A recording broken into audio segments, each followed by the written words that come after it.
પાટણ નગરપાલિકાએ શહેરના 1280માં સ્થાપના દિવસની ઉજવણી નિમિત્તે રખડતા ઢોરો વિરુદ્ધ વિશેષ ઝુંબેશ હાથ ધરી છે। 10 થી વધુ રખડતા ઢોરને પકડીને પાંજરાપોળમાં મૂકવામાં આવ્યા। પાલિકાની આ કાર્યવાહીને પગલે શહેરના બજાર વિસ્તાર, મહોલ્લા, પોળો, સોસાયટીમાં રખડતા ઢોરોના માલિકો તેમજ પશુઓને પરત લઈ જવા માટે સક્રિય થયા છે। આ પરિસ્થિતિમાં પાલિકાના કર્મચારીઓએ પોતાની સુરક્ષા માટે પોલીસ બંદોબસ્તની માંગ કરી છે।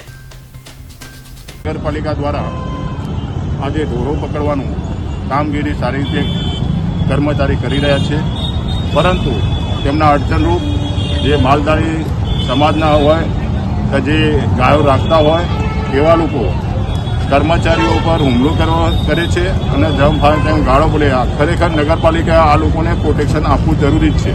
તમે શું કાર્યવાહી કરશો? એમને પ્રોટેક્શન મળે છે? હું ચીફ ઓફિસર જોડે વાત કરી એમને પ્રોટેક્શન મળે ઝડપી તાત્કાલિક એવું હું ચીફ ઓફિસર જોડે રજૂઆત કરીશ।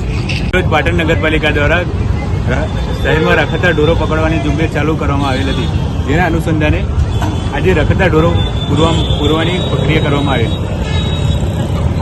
આ રખડતા ઢોરો પકડતી વખતે ઢોરના માલિકો જે રબારીઓ અહીંયા ફરતા હોય એ આજુબાજુ અમારી લગભગ 100 થી 150 જેટલા ફરતા હોય અને પોલીસ સરકાર વગર કામગીરી કરવી પડે છે, એટલે આમાં અમારા જીવનું જોખમ રહે છે। અમારી શું માંગ છે? અમે જ્યારે બી નગરપાલિકાનો ઢોરની કામગીરી માટે ફરીએ અમે એ દરમિયાન અમને પોલીસ બંદોબસ્ત પૂરતો મળી રહે તેવી વ્યવસ્થા કરે તેવી માંગ છે અમારી। શું નામ તમારું? હિમાંશુ સોલંકી।